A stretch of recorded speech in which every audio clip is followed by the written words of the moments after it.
Hello, boxing fans around the world. Thank you for joining us once again here on Talk and Fight for another edition of Boxing News Headlines, courtesy of our friends across the pond at boxing247.com. First off, our big story of the day involves Terence Crawford and his lawsuit against Bob Arum, recently filed in Nevada. As we all know, Terence Bud Crawford, has enjoyed a 10-year career with Top Rank after signing with Bob Arum's company back in 2011. He's gone on to a professional undefeated record, 39-0. But after his last TKO over Sean Porter in November, he decided to split ways with Bob. Now, very recently, as in the past 24 hours, a lawsuit has come to light, and he alleges racial bias, quite frankly, which is going to have quite an impact on the boxing community if, in fact, this goes to court. As the lawsuit is now public, it has been published by various media outlets.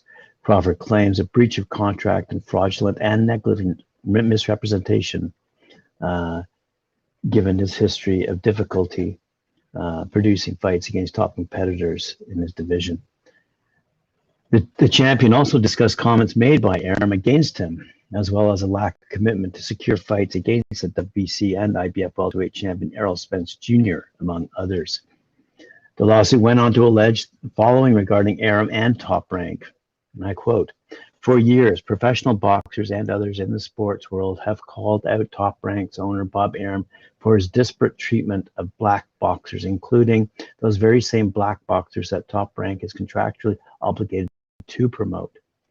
Because this is boxing, a sport with a checkered history, and because Arum is now dismissed as just a grumpy old white man, Arum continues to make racist and bigoted statements and purposefully damage the reputations of black boxers without any consequences.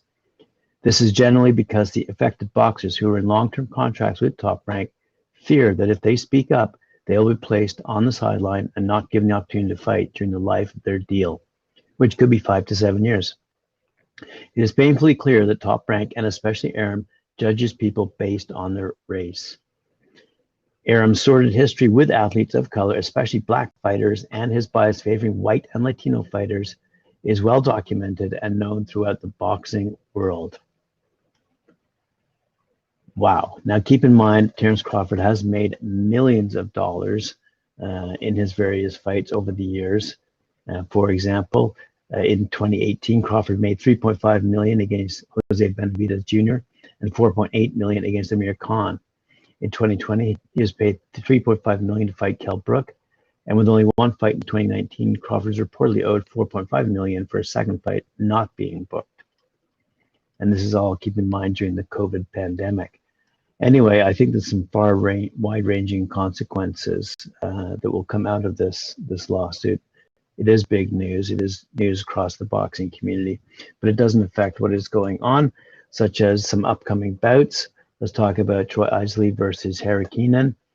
Cruz Cubano, last 2 years, been quite roller coaster for the 2020 Olympian, Troy Isley, who's out of Alexandria, Virginia. He dealt with 2 shoulder surgeries and the loss of his Olympic dream amidst the challenges of the pandemic in 2020, before returning to the ring for 3 professional bouts and an unprecedented appearance in the Olympic Games in 2021. Isley made the move back to the amateur ranks before his second and third professional fights to compete in the 2021 Olympics in Tokyo, winning stoppage victories in both bouts in the paid ranks. With the turbulence of the last 2 years behind him, Isley is fully focused on the next chapter of his career. He will open 2022 in the first 6-rounder against Harry Keenan Cruz Cubano, who's 6-2 with 1 knockout, this Saturday at the Turning Stone Resort and Casino in Verona, New York. Eisley's been preparing for his 4th professional fight in Las Vegas with his coach Kay Karoma and several other young prospects, including Kevin Sims Jr. and stablemate Bruce Carrington. So there we go. Elsewhere, let's fly off to Colombia, where Jose Morales is going up against Jose Antonio Jimenez. Universal Boxing Organization, it's UBO, Latino super flyweight champion. Jose Morales is 20-12-4 with 5 knockouts from Houston, Texas, will be back in action on January 21st fighting for the vacant UBO international title. In the first fight of his 2022 campaign, El Zurdo de Oro, the Golden Southpaw, will face Colombia's former IBF world title challenger, Jose Jimenez, who's 21-14-1 with 9 knockouts. And just like he did when he won the WO Latino title, decisioning Omni Padilla last August, he'll be traveling to his opponent's country as the fight headlines a card arranged by 8-count promotions in Tolima. Morales is riding a 9-bout winning streak, all in 2021, which earned him the 2021 UBO Accomplishment of the Year award. Elsewhere in Mexico, we see the World Cup Boxing Series is being planned. The four-man lightweight tournament is going to be held in spring of 2022 in Palenque de la Expo in Ciudad Obregón in Sonora, Mexico. The WCBS has finalized plans for its inaugural four-man lightweight tournament presented by Roy Jones Jr. That's RJJ Boxing Promotions, with the semifinals to be held on February 24th, as I said, in Sonora, Mexico. At its 59th annual World Boxing Council convention in Mexico City this past November, the WBC committee approved this to sanction the WCBS four-man lightweight tournament created by CEO Terry Holm and matchmaker Guy Taylor. We are extremely grateful for the WBC to sanction our upcoming four-man lightweight tournament, Taylor said. The semifinals will be held February 24th. The championship final will be held June 2nd. The WBC will crown the winner of the four-man tournament as its new WBC Latino lightweight champion. Elsewhere, we see that Clarissa Shields is going up against undefeated Ema Kozin. That'll be on February 5th, 2022. Boxing superstar Clarissa, the greatest woman of all time, Shields, will make her long-awaited UK debut on Saturday, February 5th, kicking off Black History Month by defending her WBC, WBA, and IBF middleweight titles against undefeated #1 ranked challenger Ema Kozin. I'll be live on pay-per-view in both Canada and US. Guided by Salida Promotions, Shields signed a lucrative multi-fight deal with promoter boxer and broadcaster Sky Sports in the UK that has put her on a path toward a super fight showdown with the WBO middleweight champion Savannah Marshall in 2022. Marshall owns an amateur victory over Shields, the only boxing defeat she's ever suffered in amateur or pro ranks. So Shields must emerge victorious on February 5th to clinch her long-awaited revenge match against Marshall. And Shields said, "I'm eager to get back in the ring and I can't wait to return to boxing on February 5th in the UK," who is currently training in her hometown of Flint, Michigan with her coach, John David Jackson. She continued, "We've been pushing through the delays so that I'm out 100% ready to display my skills against Ema. I'm going to give her a beating that's going to make Savannah Marshall regret agreeing to face me. This is going to be a performance you're not going to want to miss." Fair enough. Back in Mexico, we see that Jaime Munguia is going up against D'Mitrius Ballard at the Plaza Monumental La Playa de Tijuana. The pride of Tijuana, Jaime Munguia, who's 38-0 with 30 knockouts, will make a grand homecoming when he faces undefeated middleweight contender D'Mitrius Big Meech Ballard, who's 21-0-1 with 13 knockouts, in a 12-rounder for Munguia's WBO Intercontinental Middleweight title. The fighters were originally slated to face each other in 2021, but the fight was postponed due to injury Ballard sustained during training camp. Now the rescheduled fight will be a winner-takes-all event set to take place in the iconic Plaza Monumental de Playas de Tijuana in Tijuana on Saturday, February 19th, which will be streamed exclusively on DAZN worldwide, excluding Mexico. Elsewhere, Pugilism Plaza Force set to take place, and that will headline Jordan McCrory with an opponent to be announced. That'll take place in the Crown Plaza Hotel over in Glasgow, Scotland on the 12th of March.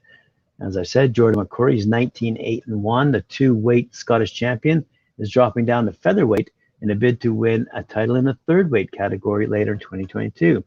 And he will face, as I said, an international opponent to be announced. The card also includes Liam Phillip, who's 2-0, Liela Cross Seaman, who's 2-0, Xander Savage, 2-0, and it will debut Robbie Connor, Riordan Farrell, and Kyle Boyd. Looking forward to that fight over in Scotland. Elsewhere, we see that Star Boxing and the Paramount are gearing up to kick off the Rockin' Fights series in 2022. And the Paramount, by the way, is located, I believe, in Long Island, New York, with the 41st edition of the famed Rockin' Fight series scheduled for Friday, March 18th Rockin' Fights 41 will mark the start of the 11th year of fights at the Paramount since the series' inception in 2011. The past 2 years has been a whirlwind for the Rockin' Fights promoters. Even a 19-month COVID-induced hiatus couldn't stop the Rockin' Fights ring from being graced by top talent from across the world. Some of those fighters include super lightweight world title contender and NABA champion Cletus the Hebrew Hammer Saldin, who's 26-1 with 21 knockouts, undefeated Italian IBO World Super Featherweight champion Michael Lone Wolf Magnisi, who's 20-0 with 12 knockouts, former WBC Silver Heavyweight champion and heavyweight world title challenger Carlos Takam, who's 39-6 with 1 draw and 28 knockouts, undefeated rising super lightweight prospect Alex El Toro Vargas, who's 12-0 with 4 knockouts, and 2016 Irish Olympian Mighty Joe Ward, who's 5-1 with 2 knockouts. We are excited to finally be back in the groove of promoting exciting and fan-friendly fights at the Paramount, said Star Boxing CEO Joe DeGuardia. This will be our 3rd show in 7 months, and we plan to continue to roll with can't-miss action fights. More information on the fight card will be announced soon. Good for Joe. MTK Global is delighted to announce the signing of unbeaten super welterweight star Dean Richardson. Richardson is 12-0 with 9 knockouts, has had a fantastic career so far, with the highlight coming when he won the Southern Area Super Welterweight title with a 2nd-round knockout against Nathan Graham in September 2019. He followed that up with a 7th-round stoppage win over Konrad Stamkowski to successfully retain the belt in March of 2020. And Richardson is now ready to achieve even more after linking up with MTK Global. Richardson said, "I'm very excited to be joining MTK Global. Seeing what they produce for their fighters is very promising, and I can't wait to be part of it. The big names they have proves what MTK can do, and I'm looking forward to making my own name under them." Speaking of names, I'm going to end off today's episode with some quotes from Zach Parker. "I am coming with the smoke," he said. And Zach was promoted in a profile episode of Knuckle Up by Mike Orr back in October of last year. Zach Parker believes he has Demetrius Andrade running scared after the 2-weight world champion ducked out of a big showdown against the Derby man. Parker is the #1 contender for the WBO super middleweight title held by the division's undisputed champion Canelo Alvarez. The WBO ordered unbeaten Parker to face Andrade for their interim world title, but last week the American decided against facing Zach. Andrade says he'll keep his WBO middleweight world championship instead of facing the fast emerging British star who has knocked out all of his last 5 opponents. Says Parker, "People call him the bogeyman, but I must be the problem in the way. I don't think he fancies it." Parker hopes the country manager Wayne Rooney will carry his WBO international belt to the ring for his next fight. And he told Devsani on Lowdown, "Hopefully I'll push on and fight for the interim next title. From what I gather, Andrade said he doesn't really fancy it and will stay at middleweight. He's a really fighter, a 2-weight champion, undefeated, and doesn't know how to lose. But he would be coming up to super middleweight, which is a lot bigger than middleweight. These middleweights feel the difference in power when they step up. It would be a really good fight. And if it came around, I would be more than willing to take it, and hopefully we could get it to Britain. I think he will stay at middleweight. People don't like switch hitting, and I hit hard with both hands. It scares people off. Andrade probably thought he would come up and go straight into the fight with Canelo, but the WBO says we have to fight first." It's good work by Frank Warren, who is fighting my case, saying I should be next for Canelo. I'm open to boxing anyone. People should be wanting to box me now. I'm a mandatory for Canelo. And there you go. That's all the news fit to print today. Thank you for joining me. Remember to like, share, subscribe. I look forward to seeing you again tomorrow at 11 a.m. and later this afternoon with Knuckle Up, Mike Orr at 4 p.m.